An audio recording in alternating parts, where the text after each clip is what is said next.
everyone, welcome back to Alkaline Hydroxide 784, and today we are doing Education Part 3 in our GPO series. So as usual, I'll put the full list of topics and also the timings for today's topics. So let's start. So the first topic will be about the statement, every school is a good school, which is something that has raised up quite a bit of debate even in Reddit. And I'm gonna be talking about that right now. So the main question that we can ask is every school truly a good school? Well, it depends on who you ask. If you ask MOE, they're inclined to say yes, and well, they're not wrong per se. All schools do teach what's given in the curriculum, and they do teach all the other required lessons like CLE and sex education and disaster preparedness to some extent. You get the idea. Like, they fulfill what MOE asked them to do. And yeah, we do have a good education as compared to some other countries, and most Singaporeans are literate, and increasingly most of us know English.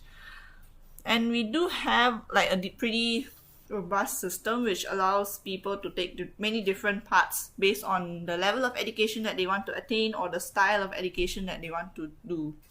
Like from style, I mean more of theoretical versus more of practical, hands-on kind of education. But of course, this is just MOE's version of good. Many other people would have different understandings of the word good because it's such a vague word. That's why even using it in your essay may not be the best idea sometimes, and you might need a more precise word. But anyways, some people would have such high expectations that none of our schools would be considered good for them, and others would be, and most people would consider some schools to be good and others to not. So instead of asking that question whether every school is a good school, because to some extent it is correct, let's change the question to whether all schools are equal. Because I think that's the thing that people are trying to get at. That's the question that they want to ask. And this actually isn't what the government told. They never said that all schools are equal. They just said that all schools are good. So they're not like telling us to expect all schools to be equal. And of course, the answer to that question is, of course not. Not all schools are equal, if that wasn't obvious already. But why? Why is that the case, and what implications does it have? So first up, the reason. Well, that would be the fact that different schools have different facilities, different niches, different CCAs, different people, different locations. Like, how in the world do you expect all schools to be equal? Seriously. Okay. I know that's not what y'all expect when I say equal. Okay, cool. But the real reason is because we have such a system that allows people to go for different levels of education or different styles of education.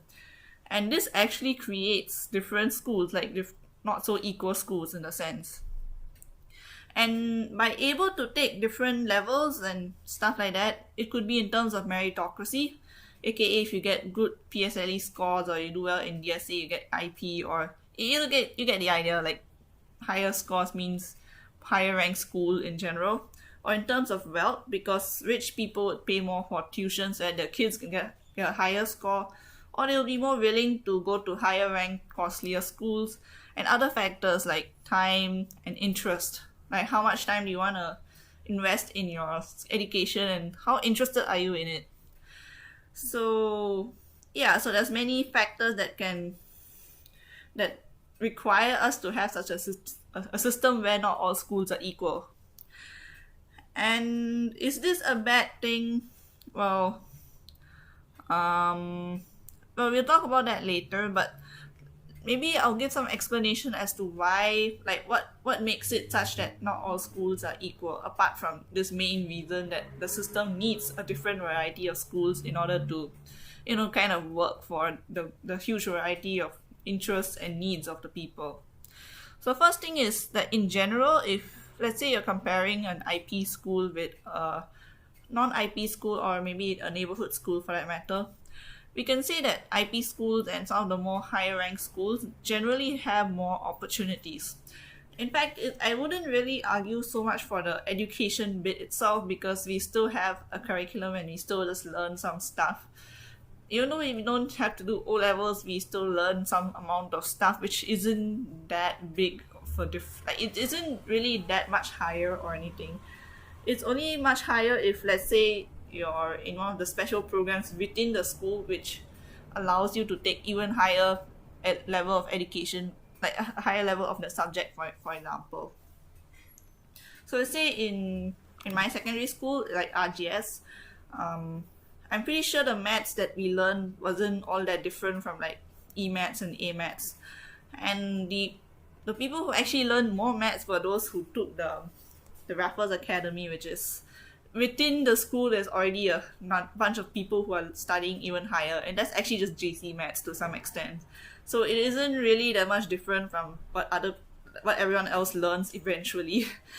But the real difference is not really how they teach their maths or their science or their history or literally anything else, but rather the opportunities. Because let's say in primary school, of course I like maths for a very long time, and in primary school they did offer some Olympiad classes or stuff like that, and I did go for them, but I never really went to do the Olympiad in the end because I'm not sure if there's actually some special application that you needed to do in order to do that. But in RGS, it was super, super easy to join the Maths Olympiad. I could do that literally every year and even get some nice certificates out of it. And there were other competitions as well. It wasn't just the Maths Olympiad. For example, in primary school, like the only so-called other test that we could do, like the competition kind of test, is the North South Wales one. What's the thing called? Is it called ICAS now? Yeah, that one. And in RGS, there was more than that. There was that, then there was all the other Australian ones as well. There was different maths things that I could go and attempt. And that was really like my favorite thing. Like I really like doing all of that. But apart from that kind of opportunity, there's also opportunities for special programs because we had this thing called research programs. And it, of course, it didn't involve just RGS. It also involved other schools, but still, this bunch of schools is somewhat limited, and not everyone gets to do this. So we had stuff like the science research program, humanities and social sciences research program, or for the younger ones, there is the innovation program, which I think is a little bit more open. I think there's more schools participating in that, and yeah, there's all these programs that some schools don't actually get to participate in. So that's what probably distinguishes, let's say, an IP school from a neighborhood school. Really just the opportunities in the end.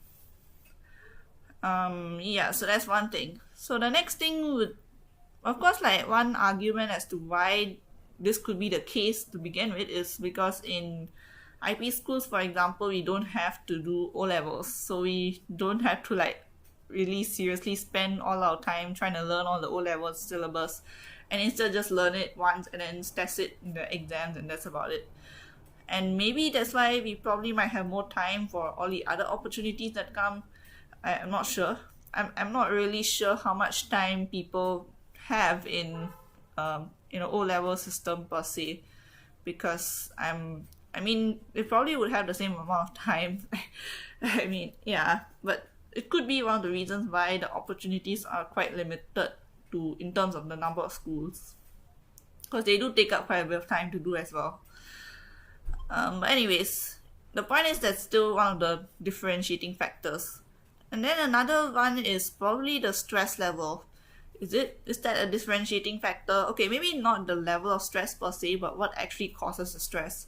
In maybe a school without all these opportunities, the stress would come from mostly O levels and maybe your CCAs.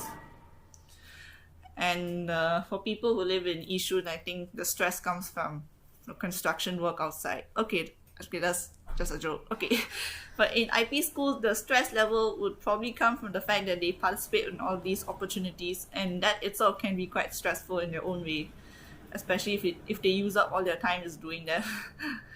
So there could be different things that cause the stress in the end. But of course, not everyone actually participates in those opportunities, so we still do have some commonalities. Like people still do get stressed over the exams, and like not just over extra things, but over the main normal things that everyone else gets stressed over. We're just like, kind of similar in that sense. And I think the third thing that could be differentiating is the fact that IP schools and some of the higher ranked schools would have this sense. Well, there'll be like a perception of these schools to be elitist in the sense, or to be more, you know, to be more so-called well-behaved or something like that. And that's actually a big problem because people expect people from IP schools to behave like really, really politely and nicely and everything. And at the same time, they think that they're arrogant and stuff like that, which in both cases, it is kind of wrong to assume that.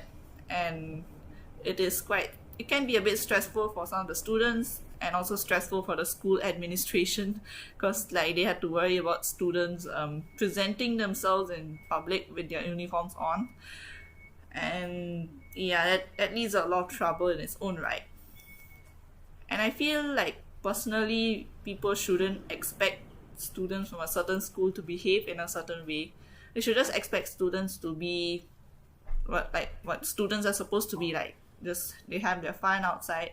But of course, at the same time, they don't do anything that is against the law or anything. Yeah, they shouldn't expect something different just because the student came from a particular school or they're wearing a particular uniform. Yeah, and if of course there's all these stereotypes that people in IP schools and all are quite elitist, but that's not really the case because a lot of them are not really like they don't really think that they're elitist or they don't really think that they're different or anything. They might they might have that issue of seeing from other people's point of view. That could be that problem because they haven't really experienced it to a great degree, and that might be the main problem that we end up facing in the end. And some of them may actually be able to see from that point of view, and some of them may not. But that's not because they purposely want to do that, or they purposely are like arrogant or see themselves as a higher thing. They see themselves as another student, just like you and like anyone else in the sense. Yeah, okay. So before we move on, let me tell you my very boring, but very big revelation kind of thing, that like very insightful thing that I thought, and I kind of bored myself by telling it myself way too many times. So this very important revelation is that PSLE can determine like at least 4 years or 6 years of your life after you do your PSLE in a sense. And PSLE is supposed to be an exam that is done by primary school students, and somehow it determines the next 4 or even 6 years of your life. And that is quite big, that is very big. Because for example, if it can be controlled by a lot of factors in that sense, for example, whether the students go for tuition and all that, because PSLE is actually one of those exams you can kind of mug up for as compared to A levels and O levels, which require a bit more skills. And because we get a higher T score, we can then go to an IP school and be in that program for 6 years straight on without any worries about O levels or whatnot.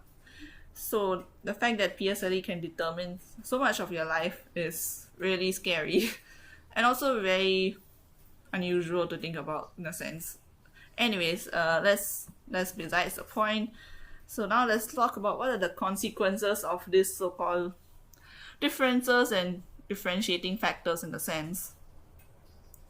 Well, if I want to say it in a short way, I would say that it is just inequality that's mandated by so-called meritocracy in the sense.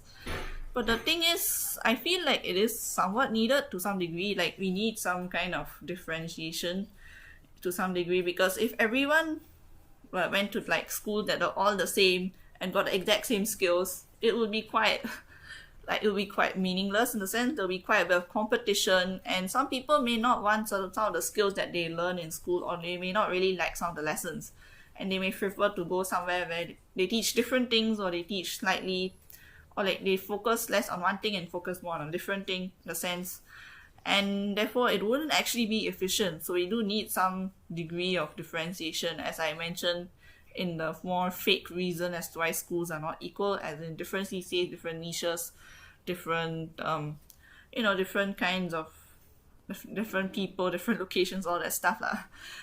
But in of course, there's definitely some things that do need to be plugged in. Like we need to make things slightly less unequal, I feel, and things that these things would probably include stuff like internet skills, which is becoming more and more relevant nowadays, and more people need to know these internet skills. For example, using Google Docs is actually quite an important thing to do, like to know, and using other internet platforms that some may not even have heard of.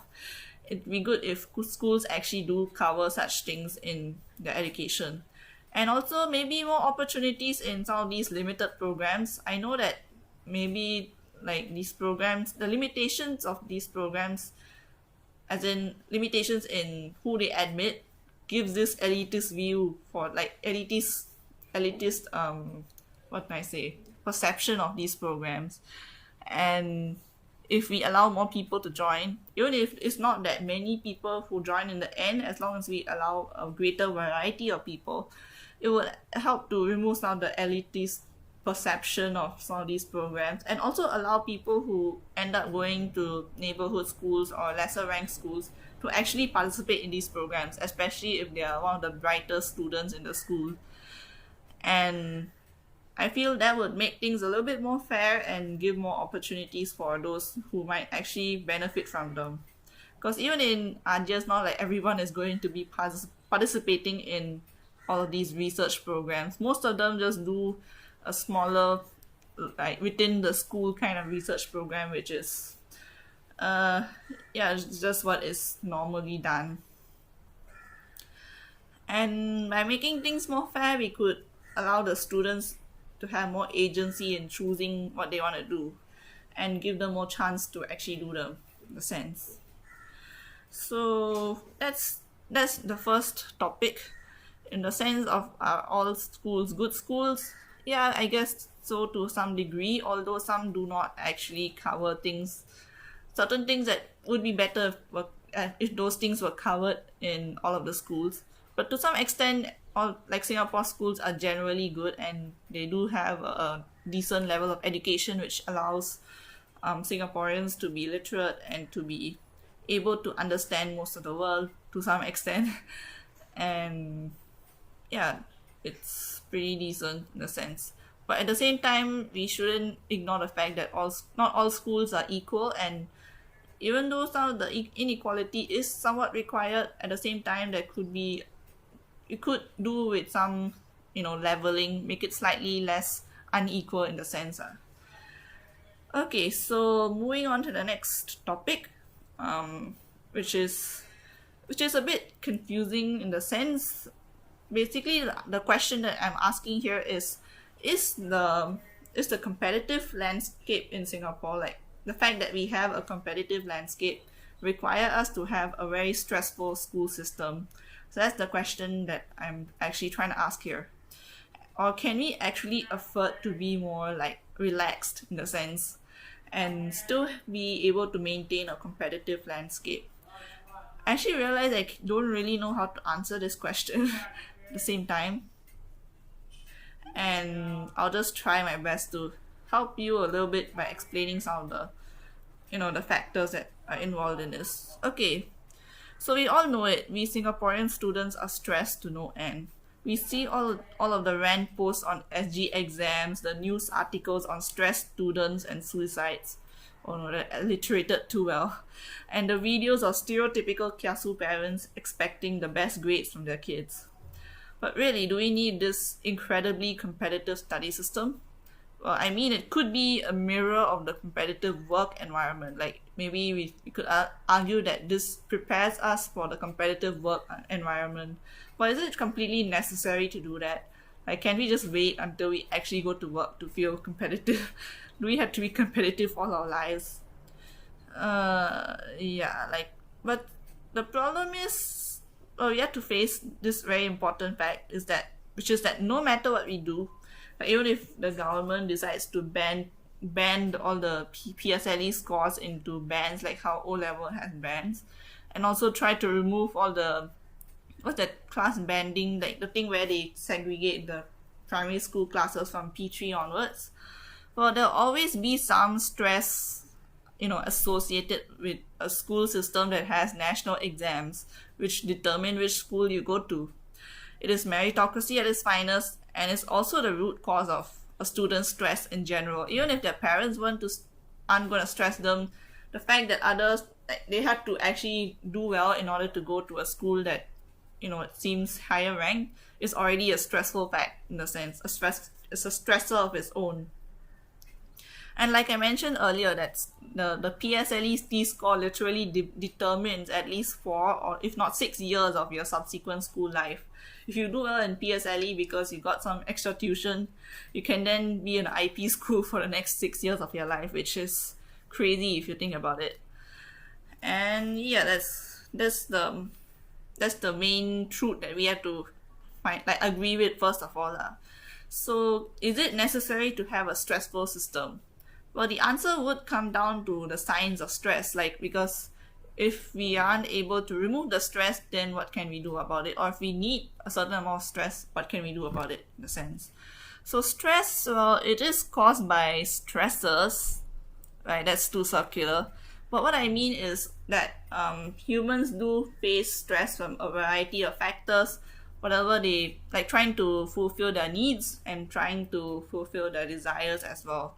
So their needs and wants. So those two things will give them stress. So let's say if you're trying to earn money, that can give you some stress because you need your money in order to survive, to buy your stuff that you need to survive. That's what I meant. But if you're fine with your money and you don't have to be stressed about that, you can be stressed over a different thing, which it can be literally anything. It can be maybe your goal, you want to do these things by some point of time, and that can give you some stress because you need to fulfill it within a deadline, which is it puts some pressure on you to finish it by the deadline, and that is stress in a sense. And yeah, stuff like that will generally stress someone to some degree. And we generally do need at least this small amount of stress to function effectively. If you don't have any stress at all, then you wouldn't be motivated to do things. You know what I mean? If you had literally no deadline and someone just told you, just paint this thing, and you have no deadline whatsoever, you don't have to impose any deadline on yourself, then you probably won't paint it at all. But if you are told, please try to paint it within the next 2 months, then you have more stress and you'll be pressurized to actually start painting it. You'll be motivated to paint it. And it's also the reason why a competitive landscape is very beneficial economically, which in fact I learned this from history. In history, when they cover South Korea and Taiwan, one of the things that led South Korea to success was the fact that it was very competitive. The big companies were quite competitive with each other, and at the same time they got a decent amount of help from the government to help them be competitive, and that really helped them economically. So in fact, we do need a bit of stress. But of course, here we have definitely seen cases of too much stress at such a young age. I mean, I feel like it's actually a bit better here compared to some of the other Asian countries, but we still do have such problems. And for me, at least I don't really get that stressed over education per se, or at least was studying as much. Or maybe my stress is more internal, so I don't really know if I'm stressed or not. I tend to get stressed over coming early to school instead. Oh well. And when I am pretty stressed, I deal with it in very tame ways, crying, which is pretty tame and very harmless. For some people, cope with it in rather extreme and harmful ways, which I don't think I need to explain that, right? Yeah. So it is imperative to either help these people or to reduce the overall stress everyone faces, that we don't have as many overly stressed people. So in order to do the first thing, which is maybe help the very stressed people, there are some counselors, and we have assembly talks, telling us how to combat stress and urging people to go to the counselor or to call those helplines that we have. But honestly, not everyone is going to benefit from it because some are quite hesitant to get help. I mean, because sometimes not everyone can understand what you're facing, and you may feel like it's not worthwhile talking to someone because of that. Or it could be other reasons as well. So, in this case, what can we do as a community? Well, I feel one thing that we could do in this scenario is to get more peers and parents at least to get to learn some of these counseling skills. And of course, we do have there's like a lot of peer helping programs in schools and even in the universities. But yeah, maybe we could do more on that aspect, or you can even talk more about this subject in general because it's quite a not super talked about topic, such that it has to be talked about in Reddit instead of out in public in the sense. And if we get more of these, people who are close to them, who to actually know some of the counseling skills, they can be more prepared to help anyone who approaches them, and hopefully not mess it up. So actually, if you want a video on some of these tips or maybe counseling related things, maybe I can try to do one. I'm not sure if I'm not exactly certified in any way though, so it'll just be my own take on it. Anyways, yeah, as you can see, this may not work in all cases. It's quite hard because everyone who faces an issue will have different factors and different concerns in their own when they face the issue. And it'll be quite hard to do it case by case. So the most sustainable option might be to actually reduce the overall stress for everyone so that the most stressed people won't be as stressed. But unfortunately, that is also a very tall task because of how Singapore works. I mean, if the government makes things harder, people are going to complain. If government makes things more easier, people are going to complain. Yeah, you know what I mean. So if they make any change at all, people are going to complain. And we also have our, Asian values or whatever we call them, which makes us want to, all the students be challenged and we just want to be kiasu and everything. So that actually just creates stress on its own. And yeah, in a way, our kiasuism kind of allows Singapore to be almost tops and stuff like maths and science, but at what cost? Actually, not really much of a cost, I think, because I don't know. Anyways, of course, people do talk about the Scandinavian countries. I do know that in Scandinavia, in the Scandinavian countries, they are able to have a very stress-free education system and still have a decent amount of education in the sense like a quality education. And that sounds great, but will it work here? That is a very big question to ask before you say, oh, let's do it here. Because it depends on the system here and how we do things here. Because here we like some kind of organization, we have CCAs, legitimized CCAs, and not just something that kids can just go and play whatever they want at whatever time of the day. Everything is quite organized and institutionalized in a sense.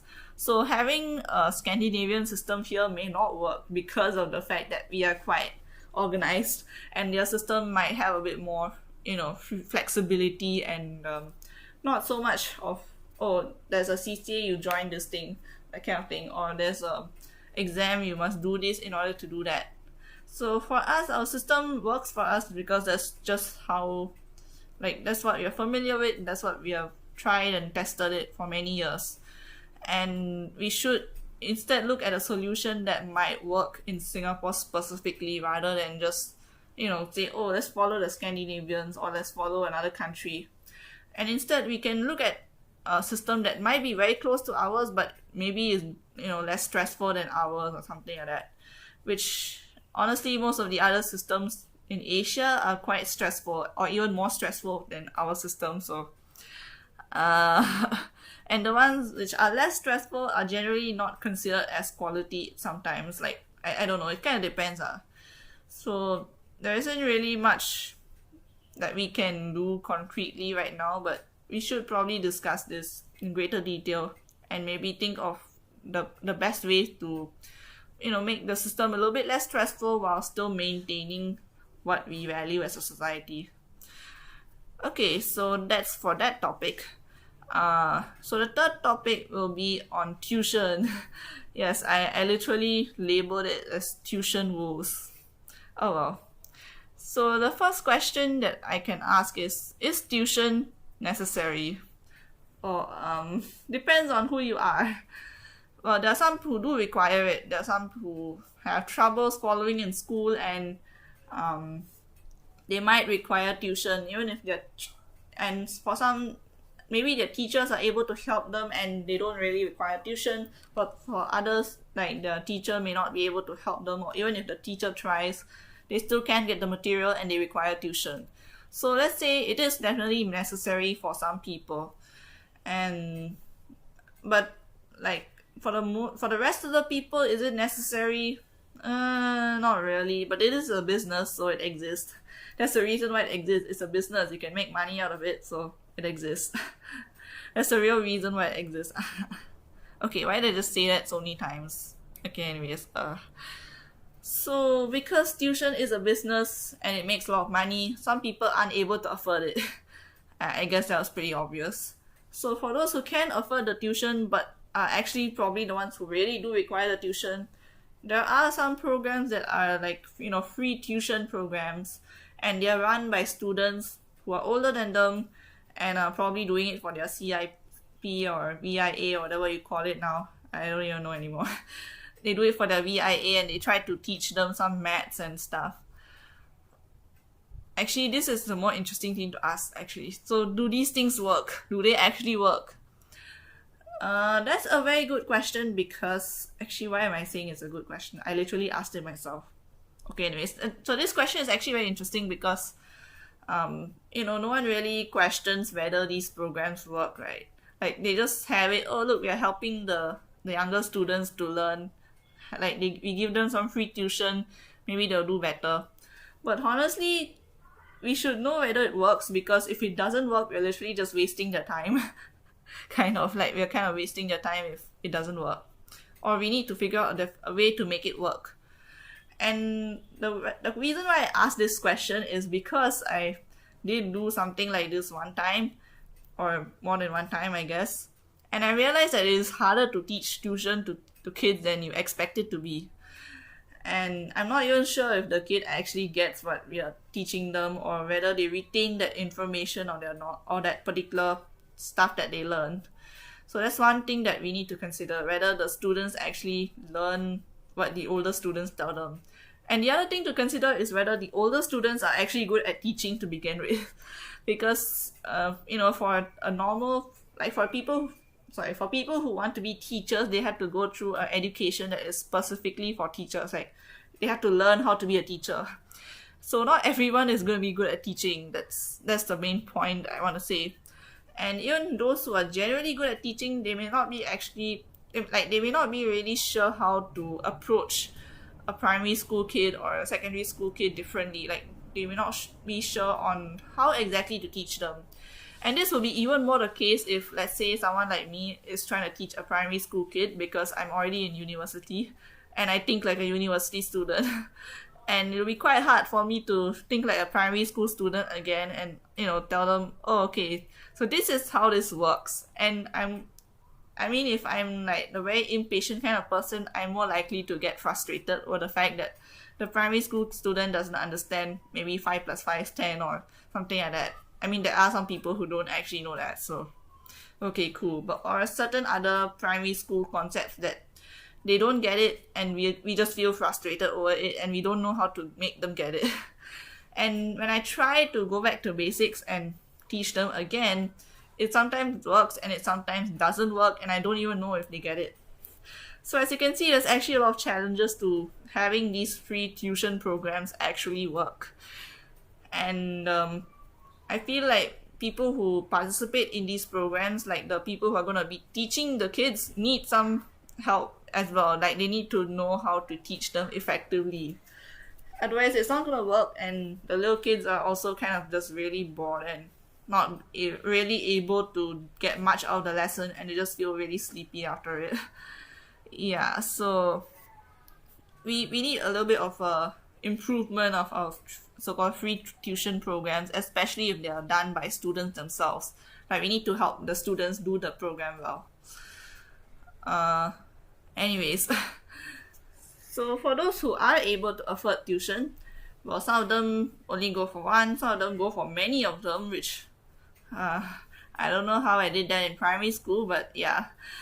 But is that required? Is that like overrated? Is it overrated to go for so many tuition classes in the hopes of improving your grade by 10 marks? Or actually 10 marks is quite a bit. I mean, a few marks at least in the sense. Well, in primary school, I did go for like all the mind stretcher stuff, and it was actually the enrichment thing, not just the normal one, but the enrichment one.